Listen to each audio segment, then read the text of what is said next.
നമസ്കാരം. മലയാളി വാർത്തയിലേക്ക് സ്വാഗതം. പശ്ചിമേഷ്യയിൽ സംഘർഷം മുറുകുകയാണ്. ഇറാനും അമേരിക്കയും തമ്മിൽ ഇപ്പോഴും ചർച്ചകൾ നടക്കുന്നില്ല. അവരുടെ നിലപാടുകളിൽ അയവ് വരുത്തുന്നില്ല. കനത്ത ആക്രമണമാണ് അമേരിക്കയും ഇസ്രായേലും കഴിഞ്ഞ കുറേ നാളുകളായി ഇറാനിൽ നടത്തിയത്. ഇപ്പോൾ വെടിനിർത്തൽ പ്രഖ്യാപനത്തിലാണ്. ഇപ്പോൾ സംഘർഷം നടക്കുന്നില്ല, ആക്രമണം നടക്കുന്നില്ല. പക്ഷേ ഇവിടെ ഹോർമൂസ് കടലിടുക്ക് പൂർണ്ണമായും അടഞ്ഞുകിടക്കുകയാണ്. ഇറാൻ്റെ തുറമുഖങ്ങളെ അമേരിക്ക ഉപരോധം കൊണ്ട് വീർപ്പ് മുട്ടിക്കുകയാണ്. പകരം ഇറാൻ ഹോർമൂസ് കടലിടുക്കിലൂടെ ഒരു ഇല അനങ്ങാൻ പോലും അനുവദിക്കാത്ത രീതിയിൽ പ്രവർത്തിക്കുന്നു. ഹോർമൂസ് കടലിടുക്ക് അടച്ചിട്ടുകൊണ്ട് ആയിരക്കണക്കിന് മൈനുകളാണ് കടലിൽ ഇറാൻ ഇപ്പോൾ പാകിയിരിക്കുന്നത്. ഇത് പശ്ചിമേഷ്യയിൽ വലിയ പ്രതിസന്ധി ഉടലെടുക്കാൻ കാരണമായി. അതായത് ലോകത്തിൻ്റെ എണ്ണ നീക്കത്തിൻ്റെ 20% നടക്കുന്ന ഹോർമൂസ് കടലിടുക്ക് ഇങ്ങനെ അടഞ്ഞു കിടക്കുന്നത് രാജ്യങ്ങളുടെ ഇടയിൽ വലിയ പ്രതിസന്ധി ഉണ്ടാകുമെന്ന കാര്യത്തിൽ തർക്കമില്ല. അതുകൊണ്ട് തന്നെ പശ്ചിമേഷ്യയിൽ ഒരു സമാധാന കരാർ ഉണ്ടാകാനായി അമേരിക്കയും ഇറാനും മാത്രമല്ല മറ്റ് പല ലോകരാജ്യങ്ങളും ഉറ്റുനോക്കുകയാണ്. ഈ സാഹചര്യത്തിലാണ് ഷാങ്ഹായ് കോർപ്പറേഷൻ ഉച്ചകോടി അല്ലെങ്കിൽ ഷാങ്ഹായ് കോർപ്പറേഷൻ്റെ പ്രതിരോധ മന്ത്രിമാരുടെ സമ്മേളനത്തിൽ പങ്കെടുക്കാനായി ഇന്ത്യൻ പ്രതിരോധ മന്ത്രി രാജ്നാഥ് സിംഗ് ചൈനയിലെത്തുന്നത്. ഈ ഉച്ചകോടിയിൽ പങ്കെടുത്തതിന് ശേഷം അദ്ദേഹം നിർണായകമായ ചില കൂടിക്കാഴ്ചകൾ കഴിഞ്ഞ ദിവസം ചൈനയിൽ നടത്തി. അത് മറ്റൊന്നുമല്ല, ആ കൂടിക്കാഴ്ചകളിൽ ഏറ്റവും പ്രധാനപ്പെട്ടത് ചൈനീസ് പ്രതിരോധ മന്ത്രിയുമായിട്ടുള്ള കൂടിക്കാഴ്ച തന്നെയാണ്. ചൈനീസ് പ്രതിരോധ മന്ത്രി അഡ്മിറൽ ഡോങ് ജുന്നുമായിട്ടാണ് നിർണായകമായ കൂടിക്കാഴ്ച കേന്ദ്ര പ്രതിരോധ മന്ത്രി രാജ്നാഥ് സിംഗ് നടത്തിയത്. ഇരുവരും തീർച്ചയായും പശ്ചിമേഷ്യൻ സാഹചര്യങ്ങളെക്കുറിച്ച് ചർച്ച ചെയ്തിട്ടുണ്ടാകുമെന്ന് തീർച്ചയാണ്. അമേരിക്കയും ഇറാനും വിട്ടുവീഴ്ച ഇല്ലാത്ത നിലപാട് സ്വീകരിക്കുമ്പോൾ ലോകമെമ്പാടുമുള്ള രാജ്യങ്ങൾക്കുണ്ടാകുന്ന പ്രതിസന്ധി അതെങ്ങനെ പരിഹരിക്കാം എന്നുള്ളതിനെക്കുറിച്ചുള്ള ചർച്ചകൾ ഇരു രാജ്യത്തിലെയും പ്രതിരോധ മന്ത്രിമാർ ചർച്ച ചെയ്തിട്ടുണ്ടാകും. പക്ഷേ ആ കൂടിക്കാഴ്ചയിലെ ഏറ്റവും പ്രധാനപ്പെട്ട അജണ്ട ഇന്ത്യയും ചൈനയും തമ്മിലുള്ള ബന്ധം ഊഷ്മളമാക്കുക എന്നത് തന്നെയാണ്. പുതിയ ലോക സാഹചര്യത്തിൽ ഇന്ത്യയും ചൈനയും ശത്രുക്കളായിരിക്കേണ്ട രാജ്യമല്ലെന്നും പരസ്പര സഹകരണത്തോടെ പ്രവർത്തിക്കേണ്ട രാജ്യമാണ് എന്നും നേരത്തെ പ്രധാനമന്ത്രി നരേന്ദ്രമോദിയും ചൈനീസ് പ്രസിഡന്റ് ഷീ ജിൻപിങ്ങും തീരുമാനിച്ചിരുന്നു. അതിൻ്റെ ഭാഗമായി അതിർത്തിയിലുണ്ടായിരുന്ന പ്രശ്നങ്ങളെല്ലാം പരിഹരിച്ച് ഇരു രാജ്യങ്ങളുടെയും അതിർത്തി ഇപ്പോൾ സമാധാനത്തിലേക്ക് പോയിട്ടുണ്ട്.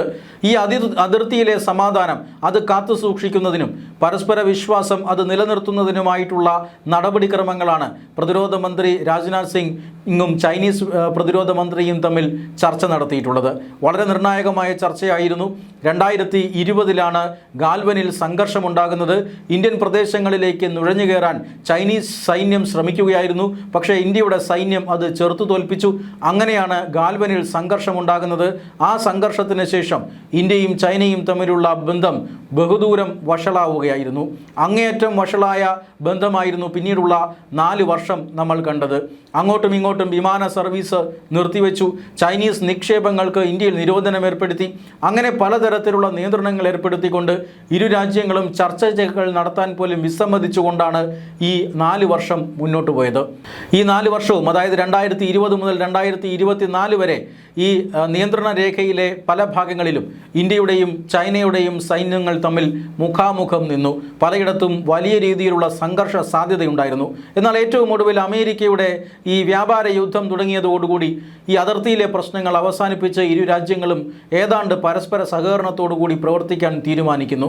അങ്ങനെയാണ് പ്രധാനമന്ത്രി നരേന്ദ്രമോദി അതുപോലെ തന്നെ പ്രസിഡന്റ് ഷീ ജിൻപിങ് എന്നിവരുടെ കൂടിക്കാഴ്ചയ്ക്ക് വഴിയൊരുങ്ങുന്നത്. അതിനു മുമ്പ് തന്നെ ചൈന അതിർത്തിയിൽ നിന്ന് പട്ടാളത്തെ പിൻവലിച്ചിരുന്നു. തുടർന്ന് ഇന്ത്യയും അതിർത്തിയിൽ നിന്ന് പട്ടാളത്തെ പിൻവലിച്ച് 2020 മുമ്പുള്ള അവസ്ഥയിലേക്ക് ഇരു രാജ്യങ്ങളും പോയി. അതിനുശേഷമാണ് ചർച്ചകൾ നടന്നത്. ചർച്ചകൾ നടന്നതിന് ശേഷം വ്യാപാര ബന്ധത്തിൽ വലിയ വർധനവുണ്ടായി. ഇപ്പോൾ ഏറ്റവും ഒടുവിലായി പുറത്തു വന്ന കണക്കനുസരിച്ച് ഇന്ത്യയുടെ ഏറ്റവും വലിയ വ്യാപാര പങ്കാളി ഇപ്പോൾ ചൈനയാണ്. അമേരിക്കയായിരുന്നു ആ സ്ഥാനത്ത് ഉണ്ടായിരുന്നത്. എന്നാൽ അമേരിക്കയുടെ ആ സ്ഥാനം നഷ്ടപ്പെടുന്നു. ഇപ്പോൾ ചൈനയാണ് ഇന്ത്യയുടെ ഏറ്റവും വലിയ വ്യാപാര പങ്കാളി.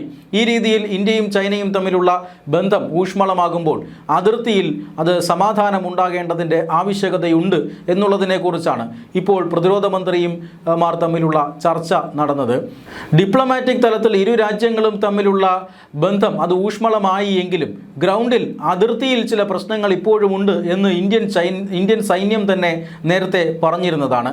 അതുകൂടി ചർച്ച ചെയ്ത് പരിഹരിക്കുക എന്നതാവണം ഇരു പ്രതിരോധ മന്ത്രിമാരും ഇപ്പോൾ ലക്ഷ്യം വയ്ക്കുന്നത്. ചൈനീസ് പ്രതിരോധ മന്ത്രിക്ക് പുറമെ ഇന്ത്യൻ പ്രതിരോധ മന്ത്രി രാജ്നാഥ് സിംഗ് റഷ്യയുടെ പ്രതിരോധ മന്ത്രിയുമായും കൂടിക്കാഴ്ച നടത്തി. റഷ്യൻ പ്രതിരോധ മന്ത്രിയുമായിട്ടുള്ള കൂടിക്കാഴ്ചയിൽ S-400-ൻ്റെ 4ാം യൂണിറ്റിൻ്റെയും 5ാം യൂണിറ്റിൻ്റെയും ഡെലിവറിയുമായി ബന്ധപ്പെട്ട ചർച്ചകളാണ് നടന്നത് എന്നാണ് സൂചന. ചൈനയിൽ നിന്നും വ്യോമ പ്രതിരോധ സംവിധാനമായ S-400 വാങ്ങാൻ നേരത്തെ ഇന്ത്യ തീരുമാനിച്ചിരുന്നു. അതിൻ്റെ 3 യൂണിറ്റുകൾ നേരത്തെ തന്നെ ഇന്ത്യ വാങ്ങിയിരുന്നതാണ്. ഓപ്പറേഷൻ സിന്ദൂർ സമയത്ത് പാകിസ്ഥാൻ്റെ ആക്രമണങ്ങളെ ചെറുക്കാൻ വലിയ രീതിയിൽ ഇന്ത്യയെ സഹായിച്ചത് ഈ S-400 വ്യോമ പ്രതിരോധ സംവിധാനങ്ങളായിരുന്നു. ഇപ്പോഴിതാ 4ാം യൂണിറ്റ് മെയ് മാസത്തിൽ എത്താൻ പോകുന്നു. 5ാമത്തെ യൂണിറ്റ് ഈ വർഷം തന്നെ നവംബറോടുകൂടി രാജ്യത്ത് എത്തിച്ചേരും. അതോടുകൂടി 5 യൂണിറ്റുകളും നേരത്തെ ധാരണയായ 5 യൂണിറ്റുകളും ഇന്ത്യയിലേക്ക് എത്തുകയാണ്. ഇതിനു പുറമെ മറ്റൊരു 5 യൂണിറ്റ് കൂടി വാങ്ങാനുള്ള ചർച്ച പുരോഗമിക്കുകയാണ്. ഈ ചർച്ചകളും അല്ലെങ്കിൽ ഇതുമായി ബന്ധപ്പെട്ട അനുബന്ധ ആശയവിനിമയങ്ങളാകും ഇന്ത്യൻ പ്രതിരോധ മന്ത്രിയും റഷ്യൻ പ്രതിരോധ മന്ത്രിയും തമ്മിൽ നടത്തിയത് എന്നാണ് സൂചന. തന്ത്രപ്രധാനമായ ചർച്ചകളാണ് ഇന്ത്യയുടെ പ്രതിരോധ മന്ത്രി രാജ്നാഥ് സിംഗ് ചൈനീസ് പ്രതിരോധ മന്ത്രിയുമായും റഷ്യൻ പ്രതിരോധ മന്ത്രിയുമായും ചൈനയിൽ നടത്തിയത്. ഷാങ്ഹായ് കോർപ്പറേഷൻ ഉച്ചകോടിയിൽ ഇന്ത്യ ഭീകരതയ്ക്കെതിരെ അല്ലെങ്കിൽ ഭീകരതയെ പിന്തുണയ്ക്കുന്ന രാഷ്ട്രങ്ങൾക്കെതിരെ കർശനമായ നിലപാട് സ്വീകരിച്ചിരുന്നു. അതിന് തൊട്ടു പിന്നാലെയാണ് നിർണായകമായ ചർച്ചകൾ ചൈനയിൽ നടന്നത്.